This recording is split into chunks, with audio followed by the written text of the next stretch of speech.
Bom dia a todos! Faremos hoje uma revisão sobre o conceito de equilíbrio químico. Não deixem de consultar o material escrito da disciplina. Para falar de equilíbrio químico, eu quero que vocês pensem inicialmente no processo Haber-Bosch ou processo de produção de amônia. Nós temos em uma reação química, em um reator, a ocorrência de uma reação química que eu posso representar por essa equação. O gás nitrogênio reage com gás hidrogênio, formando o gás amônia. Esses três gases, nitrogênio e hidrogênio, reagem na proporção de 1:3, ou seja, para cada 1 mol de nitrogênio, nós temos 3 mols de hidrogênio reagindo, formando 2 mols de amônia. Se a gente começar a reação com uma mistura dos reagentes, ou seja, gás, nitrogênio e hidrogênio, em qualquer quantidade, ou seja, eu posso estar falando de 1 mol de nitrogênio, eu posso estar falando de 1 tonelada de nitrogênio. Em qualquer proporção também, porque ele sempre vai reagir na quantidade de 1:3. Então, se sobrar algum dos reagentes, vai permanecer sem reagir. A reação vai alcançar o estado de equilíbrio com concentração constante, ou seja, uma concentração que não varia de nitrogênio, hidrogênio e amônia. Peraí, você está falando que no estado de equilíbrio eu terei nitrogênio, hidrogênio e amônia? Sim, eu estou dizendo que amônia será produzida, mas nitrogênio e hidrogênio permanecerão sem reagir quando o estado de equilíbrio for atingido. Por outro lado, se eu começar essa reação apenas com amônia, ou seja, se eu tiver um frasco de amônia lá no laboratório e nenhuma quantidade de nitrogênio ou hidrogênio inicialmente, a reação vai acontecer da mesma forma, ou seja, a amônia vai se decompor produzindo nitrogênio e hidrogênio. Eu tenho então uma reação direta acontecendo onde nitrogênio e hidrogênio formam amônia e eu tenho uma reação inversa acontecendo onde a amônia se decompõe ou a amônia forma nitrogênio e hidrogênio. E no estado de equilíbrio, a quantidade de nitrogênio, hidrogênio e amônia vai ser proporcional e essa concentração não variará mais. Esses dois gráficos exemplificam isso que nós falamos. Então, no gráfico mais à direita, nós temos, mais à esquerda, perdão, nós temos a linha verde representando a pressão parcial, ou seja, a concentração de hidrogênio, a linha azul representando a concentração de nitrogênio. Essas duas linhas, elas partem de um valor mais alto, não tem escala no eixo Y, mas nós sabemos que existia uma quantidade, então, de nitrogênio e hidrogênio. E a linha laranja exemplifica a quantidade de amônia formada.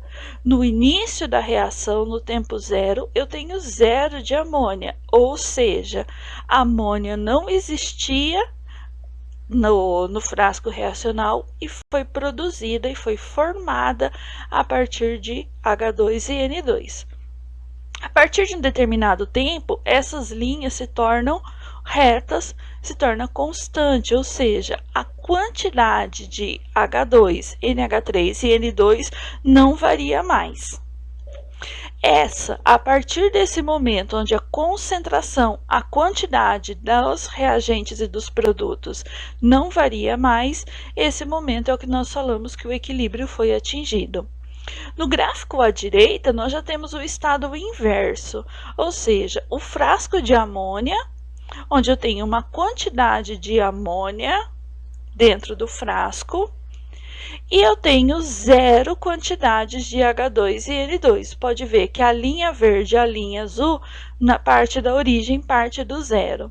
A partir de um determinado momento, as concentrações, as quantidades não variam mais. E não importa se a reação começou a partir de N2 e H2, não importa se a reação começou a partir de NH3.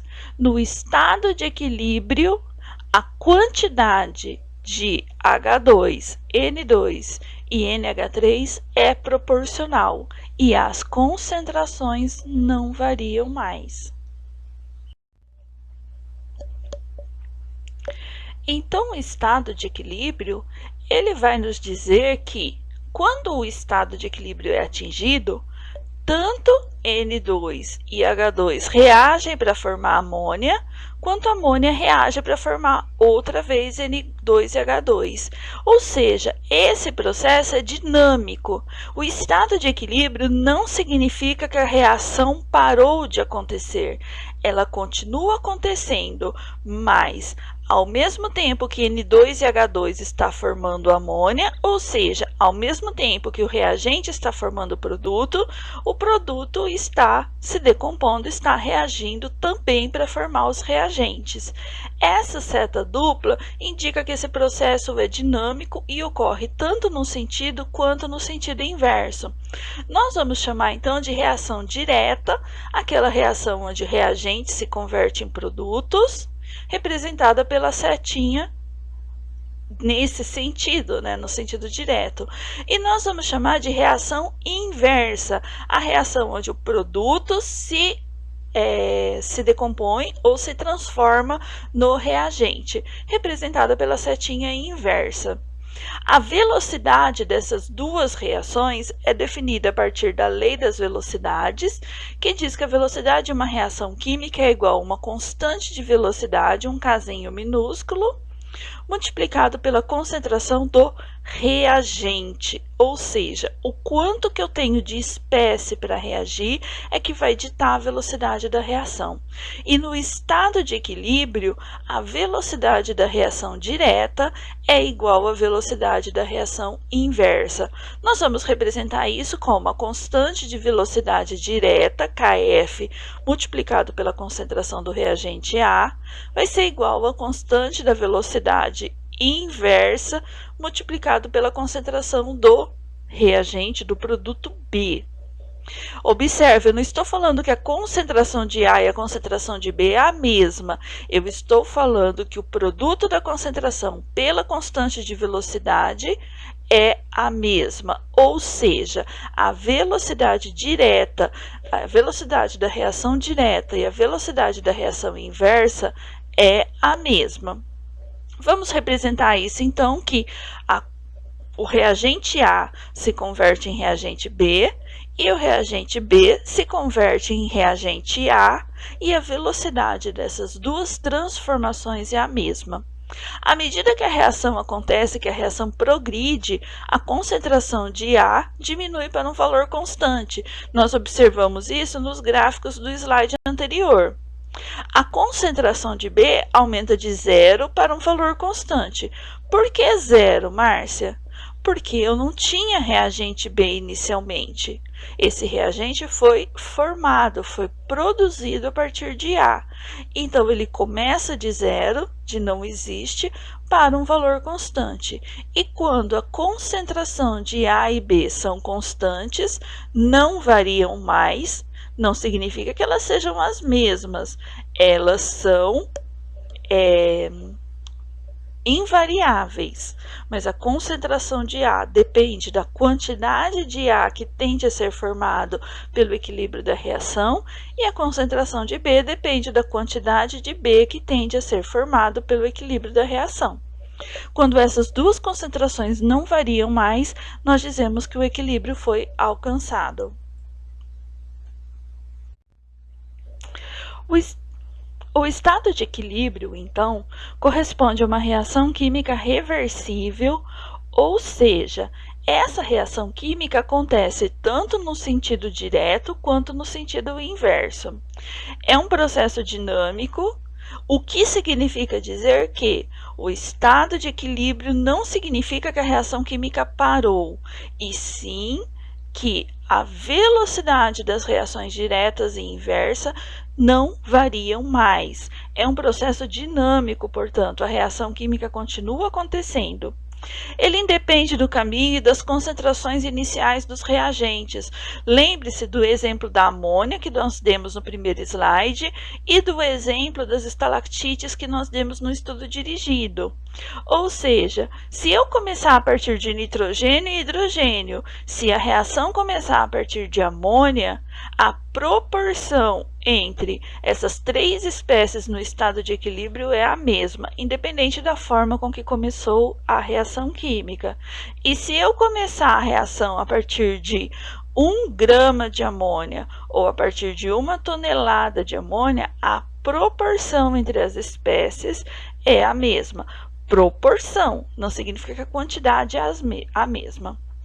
E o estado de equilíbrio é expresso por uma constante que vai relacionar as concentrações de reagentes e produtos no equilíbrio a uma certa temperatura.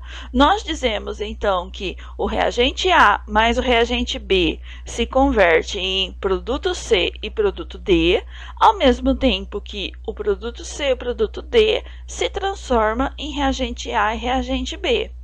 A constante de equilíbrio, representada pela letra K maiúsculo, vai ser igual à concentração dos produtos elevado aos coeficientes estequiométricos, aquele que vocês determinaram a partir do balanceamento das equações químicas, dividido pela concentração dos reagentes elevados pelo coeficiente estequiométrico.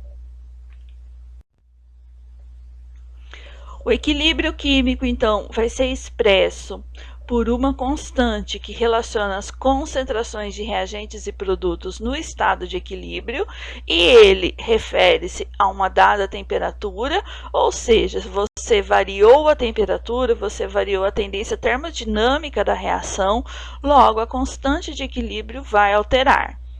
A constante de equilíbrio é baseada nas concentrações em quantidade de matéria de reagente de produto no equilíbrio, ou seja, as concentrações em mol por litros. Se o reagente está no estado gasoso, nós às vezes representando a constante de equilíbrio pelo produto no lugar das concentrações, nós utilizamos as pressões parciais para reagentes no estado gasoso, mas é mais comum as concentrações em quantidade de matéria, ou seja, mol por litro. Geralmente, a constante de equilíbrio não tem unidades, ela é um número puro, um número adimensional sem unidades. E observe que a expressão da constante de equilíbrio tem a quantidade de produtos sobre os reagentes, ou seja, a quantidade de espécie que será formada dividido pela quantidade de espécies que será formadas dividido pela quantidade de espécies que estão reagindo, produtos sobre o reagente. Isso é muito importante a gente observar quando a gente estiver tratando da reação direta e da reação inversa, ou seja, na reação direta, quem é o reagente e quem é o produto. Na reação inversa, quem é o reagente e quem é o produto. E o mesmo equilíbrio, ou seja, essa mesma proporção é estabelecido não importa como a reação começou.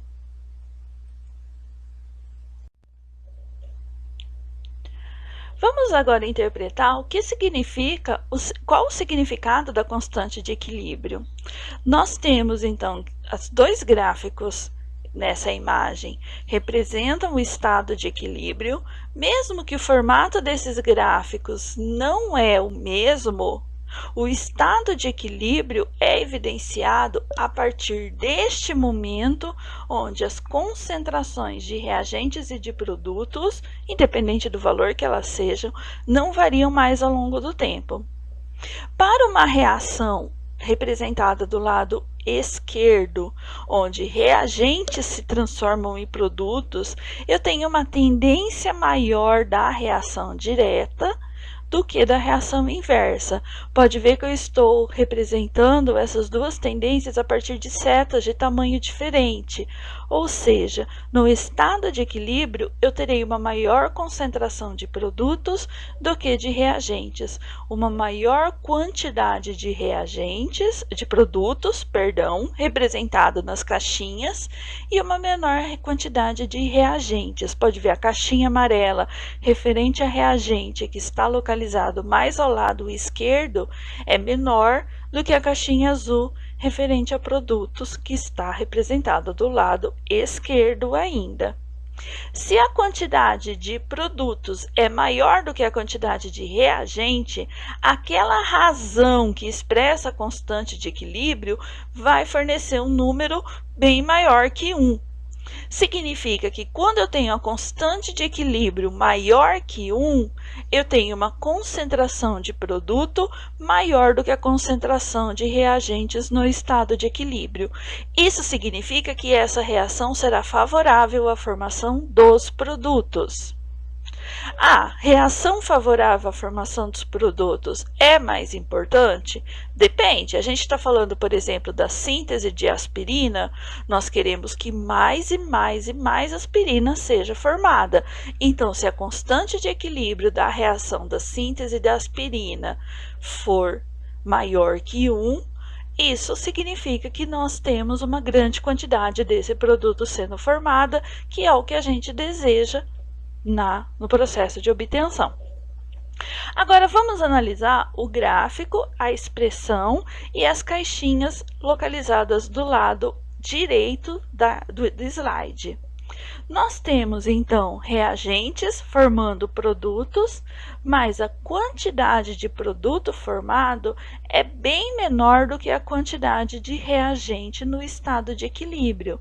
Significa que a reação direta ela tem uma baixa tendência a acontecer, enquanto que a reação inversa tem uma alta tendência a acontecer.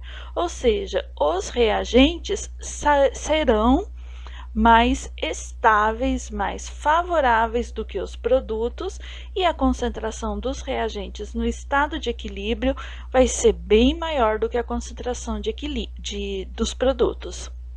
A constante de equilíbrio, então, vai trazer a concentração dos produtos no numerador e a concentração dos reagentes no denominador. Como a quantidade de produto vai ser menor do que a quantidade de reagente, o resultado dessa razão, o resultado dessa divisão da constante de equilíbrio vai ser um número menor que 1. Significa que a concentração dos reagentes no estado de equilíbrio vai ser maior do que a concentração dos produtos. Pouco produto será formado, a reação é favorável aos reagentes. Esse tipo de reação não nos interessa? Depende. Vamos considerar o equilíbrio de formação de monóxido de carbono. Monóxido de carbono é letal. Você quer que seja formado bastante monóxido de carbono ou pouco? Lógico que você quer que seja formado pouco, né? Já que o produto é altamente nocivo, nos mata por asfixia. Então, constante de equilíbrio maior que 1, constante de equilíbrio menor que 1, vai nos dizer se a reação é favorável aos produtos ou favorável aos reagentes. Qual que é mais interessante depende da qual é a reação química que você está analisando. O estado de equilíbrio, então, pode ser atingido a partir de qualquer reação, de qualquer sentido. Nós temos, então, N2O4 formando duas moléculas de NO2. E nós temos duas moléculas de NO2 formando N2O4. Quando eu tiver o estado de equilíbrio atingido, a quantidade de NO2 e a quantidade de N2O4 vai ser proporcional. Se eu estiver falando da reação direta, a constante de equilíbrio vai trazer a pressão parcial de NO2 elevado ao quadrado, já que é o coeficiente estequiométrico da equação química balanceada, dividido pela pressão parcial de N2O4, e a quantidade dessas duas espécies vai dar uma razão de 6,46. Se eu começar a reação a partir do sentido inverso, ou seja, NO2 produzindo N2O4, a constante de equilíbrio vai trazer a pressão parcial de N2O4. Márcia, por que inverteu? Porque agora nós estamos falando da reação inversa. Lembra que nós falamos que a constante de equilíbrio vai trazer a concentração dos produtos sobre os reagentes. De qual reação eu estou falando? Da direta ou inversa? Então preste atenção quem que é o produto e quem que é o reagente. Por isso que na expressão do quadro vermelho, quadro cor-de-rosa abaixo, o numerador é a pressão de N2O4, enquanto que no quadro acima, o numerador é a pressão ao quadrado de NO2. Então, a pressão de N2O4 da reação inversa dividido pela pressão ao quadrado de NO2 vai ser igual a 0,155, que é igual a 1 sobre 646, ou seja, a reação inversa tem a constante de equilíbrio igual a 1 sobre a constante de equilíbrio da reação direta. A constante de equilíbrio, então, para o sentido inverso, é o inverso da constante de equilíbrio para o sentido direto. Isso que nós vimos no slide anterior. Se eu tenho a constante de equilíbrio do sentido direto igual a um número x, a reação inversa tem a constante de equilíbrio igual a 1 sobre x. Quando uma reação é multiplicada por um número, a constante de equilíbrio é elevada àquela potência. Então, se a constante de equilíbrio no caso anterior é 6,46, se eu multiplico a equação inteira por 2, a constante de equilíbrio nova vai ser igual a 6,46 elevado a 2. A constante de equilíbrio para uma reação é a soma de outras reações, é o produto das constantes de equilíbrio para as reações individuais. Então, essas expressões da constante de equilíbrio, nós estamos colocando exemplos no material de leitura. Vale a pena vocês verificarem. Se eu junto duas equações, se eu somo duas equações para dar uma equação global, as constantes de equilíbrio vai ser igual ao produto das equações que eu somei. A concentração de um sólido ou de um líquido puro é igual à densidade dividida pela massa molar. Faça análise das unidades dessas duas expressões, né, densidade e massa molar, que vocês verão que é igual à concentração em mol por litro. Como nem a densidade nem a massa molar é uma variável, ou seja, a densidade e a massa molar em um sólido ou um líquido não varia, as concentrações de sólidos e de líquidos puros são constantes. Logo, nós não consideramos a concentração de sólidos e de líquidos puros nas expressões da constante de equilíbrio. As constantes de equilíbrio vai ter apenas líquidos dissolvidos em um dado solvente ou produtos no estado ou substâncias no estado gasoso. E como que eu vou determinar, então, a quantidade, a concentração de cada uma das espécies no estado de equilíbrio? Não vai ter outro jeito. Eu vou ter que ir medindo as quantidades de produtos e reagentes de produtos e reagentes de produtos e reagentes até que eu observe que essas quantidades não variam mais. Então, enquanto eu estou medindo a quantidade de produtos e reagentes, mas que o estado de equilíbrio ainda não foi atingido, ou seja, as concentrações ainda estão variando, eu tenho o chamado quociente reacional. O quociente reacional ele vai ter a mesma fórmula da constante de equilíbrio. Ele vai ser igual à concentração dos produtos dividido pela concentração dos reagentes.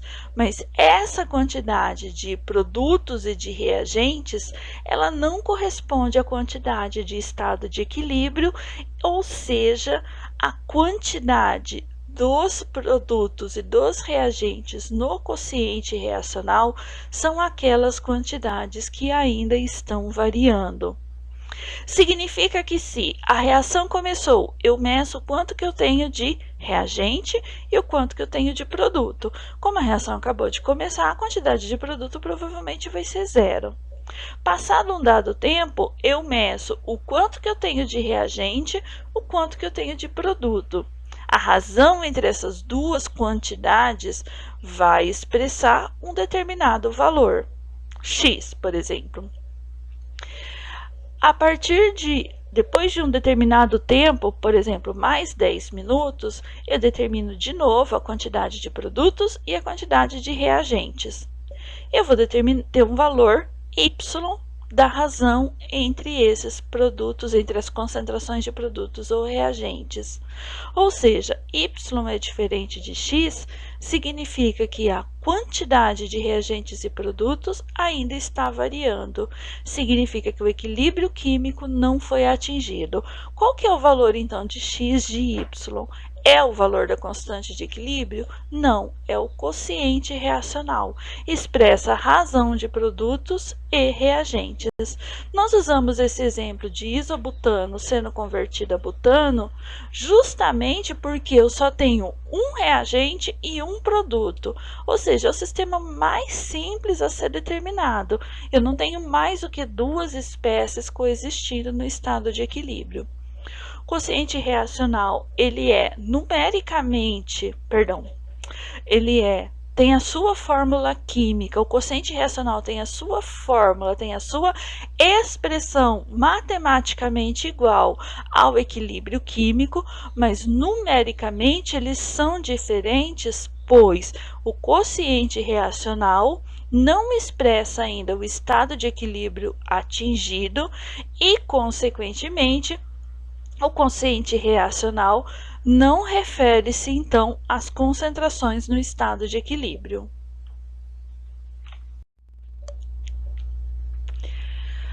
O quociente reacional e a constante de equilíbrio, ele vai expressar, então, a tendência da reação acontecer. Quando eu tenho um quociente reacional diferente do valor da constante de equilíbrio, e como é que eu sei qual que é o valor da constante de equilíbrio? É quando as concentrações não variam mais. Ou seja, primeiro eu vou ter que determinar a constante de equilíbrio. Quando eu tenho esse quociente reacional não variando mais e numericamente igual à constante de equilíbrio, eu tenho o equilíbrio químico foi atingido.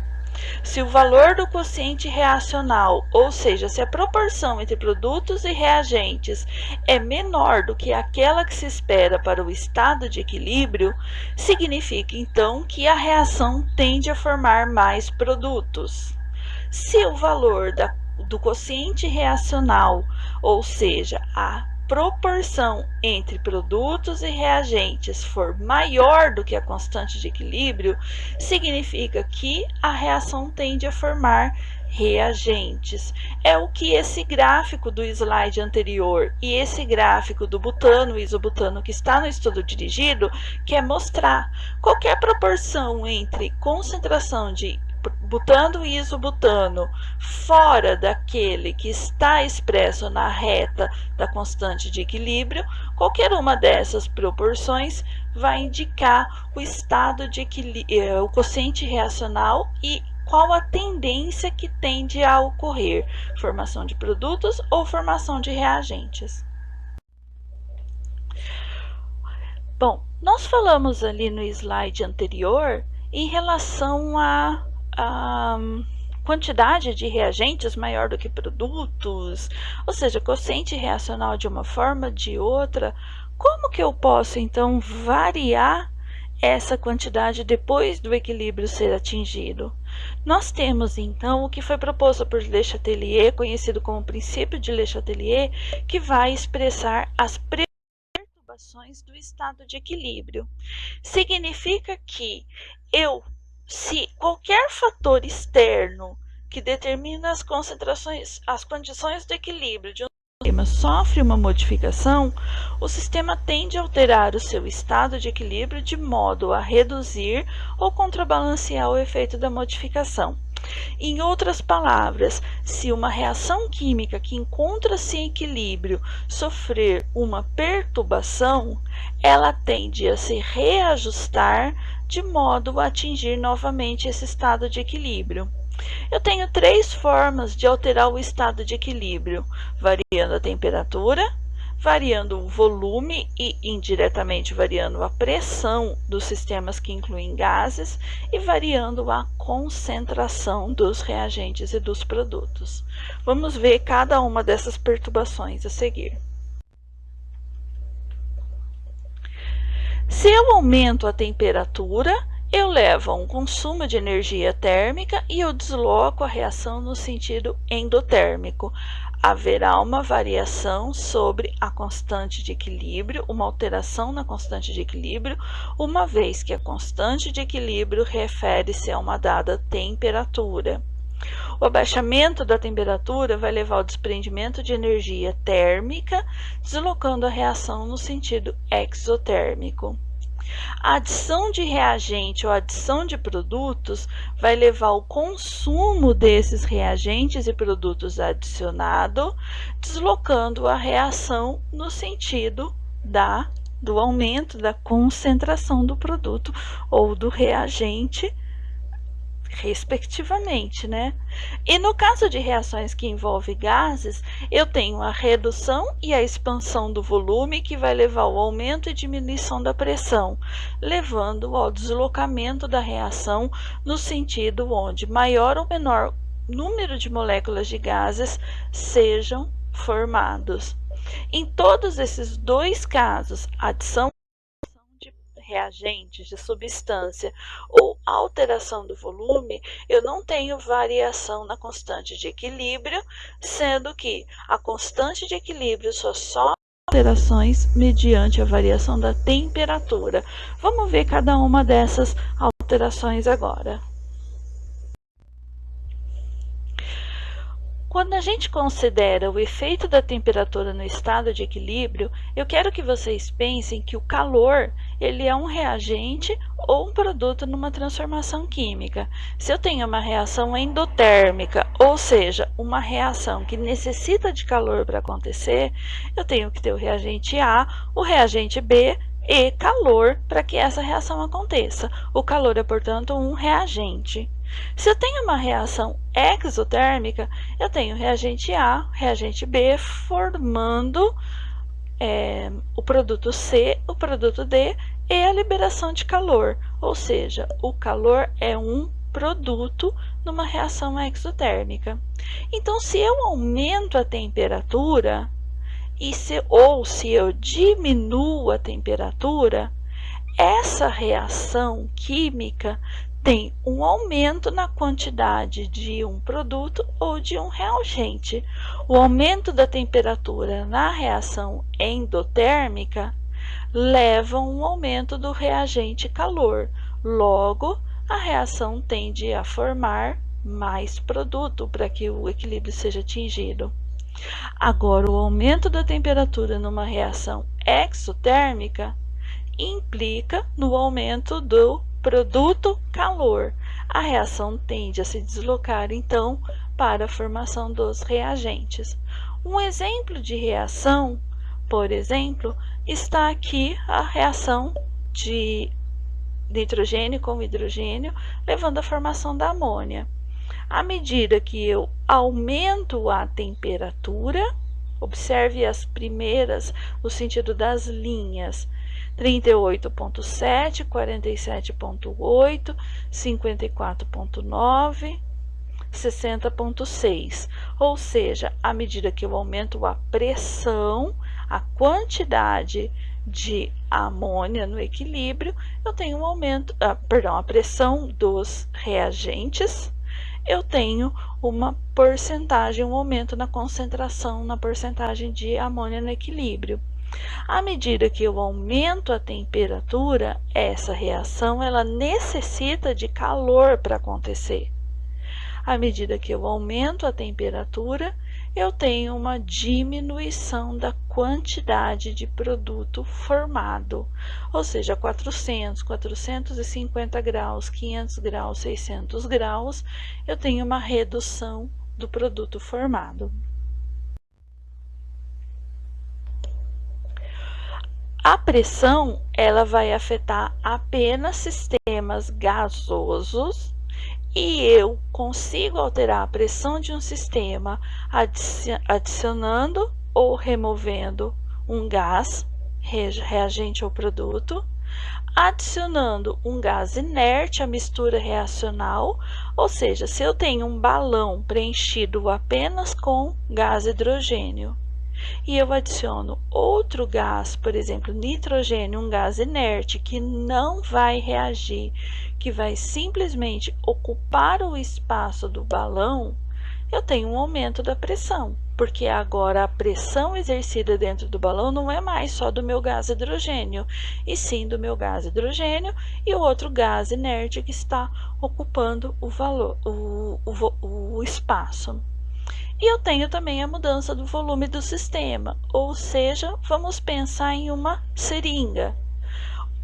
A pressão exercida por um gás quando o êmbolo está completamente afastado é diferente da pressão exercida pelo gás quando o êmbolo da seringa está metade pressionado. Então, esse é o exemplo mais comum de alteração do estado de equilíbrio pela pressão, mudando o volume do sistema. Vamos pensar, eu tenho um sistema composto por SO2 mais oxigênio formando o SO3. Eu tenho 3 moléculas de reagentes formando 2 moléculas de produto. O aumento da pressão vai deslocar o equilíbrio no sentido de onde tiver menor número de moléculas de gás. Ou seja, se a pressão é maior, se o volume é menor, se a pressão é maior, se o volume foi reduzido, quanto menos moléculas de gás tiver neste sistema, melhor. Então, o aumento da pressão ou redução do volume desloca o equilíbrio no sentido de menor número de moléculas de gás. A diminuição da pressão ou a expansão do volume vai deslocar o equilíbrio no sentido de maior número de moléculas de gás. Ou seja, se o sistema tem uma menor pressão, quanto mais moléculas de gás ocupá-lo, melhor. E se eu não tiver uma reação com variação do número de mols de reagentes ou de produtos, ou seja, 3 mols de reagente vai formar 3 mols de produto, eu não vou observar alteração no estado de equilíbrio resultante da variação da pressão. Ou seja, se o número de mols de reagente de produto for o mesmo, a variação da pressão não exerce nenhum efeito no estado de equilíbrio. Vamos agora considerar essa mesma reação, SO2 reagindo com oxigênio para formar SO3. A temperatura constante de 1000 Kelvin e num volume de 10 litros. No estado de equilíbrio 1, eu tenho que 0,68 mols de SO3 foi formado, 0,32 mols de SO2 permanecem sem reagir e 0,16 mols de O2 também permanece sem reagir. A constante de equilíbrio, então, vai ser igual à razão da concentração de SO3 dividido pela concentração de SO2 multiplicado pela concentração de O2, todos elevados aos respectivos coeficientes estequiométricos. Substituindo esses valores, então, pelos valores do estado de equilíbrio, nós temos que a constante de equilíbrio para essa reação a 1000 Kelvin é igual a 2,8 vezes 10 à segunda. E se um dado momento eu acoplo um outro balão neste sistema e neste outro balão eu abro a válvula e injeto no sistema mais 1 mol de SO3. A concentração das espécies agora é 0,68 mais 1 mol de SO3, ou seja, 0,168 mols de SO3. A concentração do estado de equilíbrio vai ser 0, aqui tem um valor errado, é 1,68 mols de SO3. A concentração de SO2 vai ser igual a 0,32, afinal, esse outro balão injetou apenas SO3 no sistema, não injetou SO2 e nem oxigênio. E a concentração de oxigênio ainda é 0,16 mols, ou seja, a proporção entre os reagentes e os produtos é igual a 1,7 vezes 10 a terceira, significa que esse valor, essa proporção, é o quociente reacional, que não é o valor da constante de equilíbrio, está longe da constante de equilíbrio, está diferente da constante de equilíbrio. Eu tenho então que estes produtos SO3 tendem a ser convertidos em reagentes SO2 e O2, já que a proporção entre eles não refere-se mais ao estado de equilíbrio. A concentração agora nesse novo estado de equilíbrio para essa reação de 2SO2 mais O2 formando 2SO3, o estado de equilíbrio 2 vai apresentar 1,46 mols de SO2, 0,54 mols de, 1,46 mols de SO3, 0,54 mols de SO2 e 0,27 mols de O2. Essas quantidades é diferente do estado de equilíbrio 1. Afinal, mais SO2 foi adicionado ao sistema, variando essas concentrações no estado de equilíbrio. Mas a proporção entre elas, ou seja, a razão entre a quantidade de produtos dividido pela quantidade de reagentes, ou seja, a concentração dos produtos dividido pela concentração dos reagentes, ela vai levar um valor constante que é igual à constante de equilíbrio, 2,8 vezes 10 à segunda. Observe que a concentração de SO2, SO3 e O2 no estado de equilíbrio 1 e 2 não é a mesma.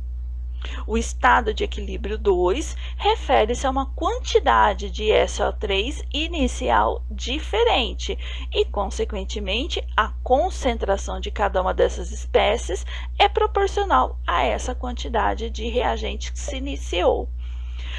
A concentração também entre as três espécies depende da tendência termodinâmica da reação. Então, eu tenho uma maior formação de SO3 e uma menor formação de SO2 e O2, dado que a constante de equilíbrio é favorável aos produtos, ou seja, um valor maior que 1. Então, a concentração das espécies vai depender do quanto que eu tinha inicialmente de reagentes, e a concentração das espécies vai depender também do estado de equilíbrio que foi atingido e da tendência termodinâmica da reação. Mas a proporção entre eles vai ser a mesma, independente dos valores de quantidade.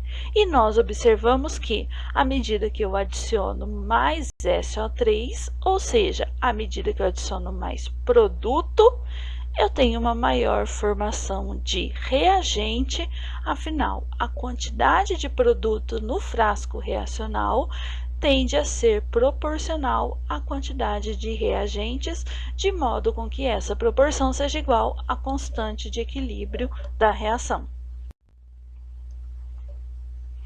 Por fim, nós vamos falar sobre os ácidos fracos e a constante de equilíbrio de ácidos fracos e de bases fracas.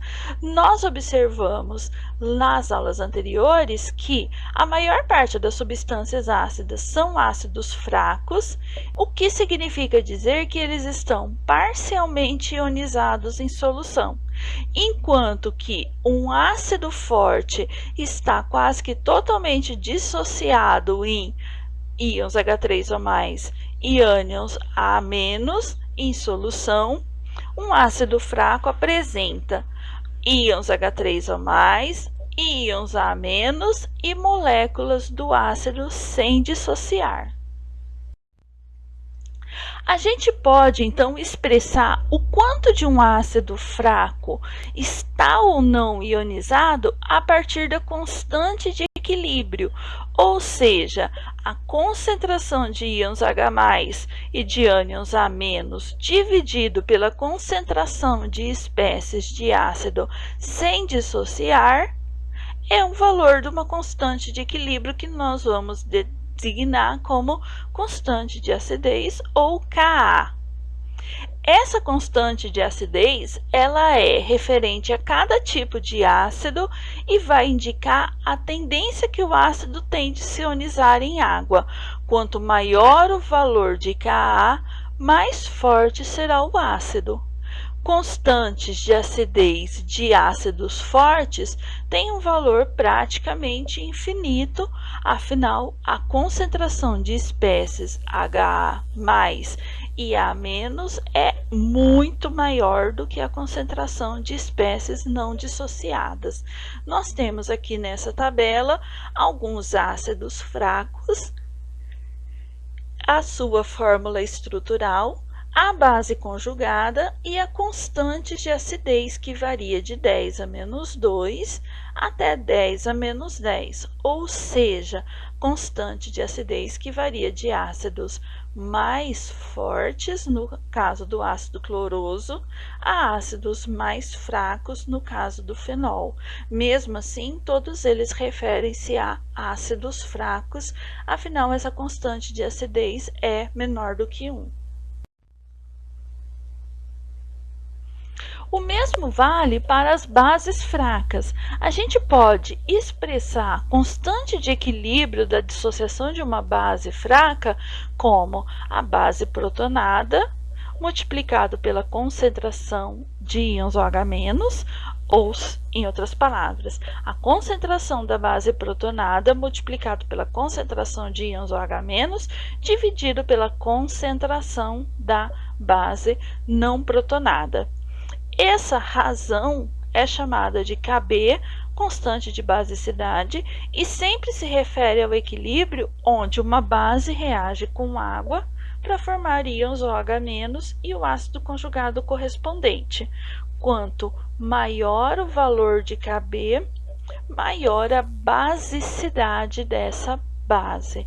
Nós temos, então, amônia, com uma constante de 10 a menos 5, piridina, hidroxipiridina, metilamina, onde a metilamina vai ser a base mais forte, amônia intermediária, seguido pela hidroxilamina e, por último, a base mais fraca, a piridina. E qual que é a relação existente, então, entre a constante de acidez e a constante de basicidade? O produto de Ka e Kb vai ser igual à constante do produto iônico da água, ou Kw. Isso vai valer para qualquer par conjugado ácido e base. O produto da constante de dissociação de um ácido multiplicado pela constante de basicidade de sua base conjugada vai ser igual à constante do produto iônico da água. Isso, então, vai expressar uma relação bastante importante para nós, já que a gente conhece o valor de Kw e, sabendo o valor da constante do ácido, por exemplo, a gente consegue descobrir qual o valor da constante de basicidade da base conjugada desse ácido. À medida que a força de um ácido aumenta, que o Ka aumenta, a força da base conjugada ela tem que diminuir. de modo com que este produto continue sendo igual à constante de produto iônico da água, ou igual ao constante Kw, que é igual a 1,0 vezes 10 a menos 14 a 25 graus. Essa relação ela vai se aplicar apenas aos pares ácido-base conjugados, ou seja, eu não estou falando de uma reação entre um ácido e uma base, eu estou falando da reação entre o ácido e a sua base conjugada, entre a base e o seu ácido conjugado, que estão reagindo numa reação ácido-base. Eu posso ainda transformar essa equação acima, constante de acidez vezes constante de basicidade igual a Kw, transformar ela para valores logarítmicos, que me impede que eu trabalhe com essas notações científicas, perdão, transformando então em pKa mais pKb igual a pKw ou pH, né? pKa mais pKb igual a pKw tem que ser igual a 14 a 25 graus para um par ácido-base conjugado.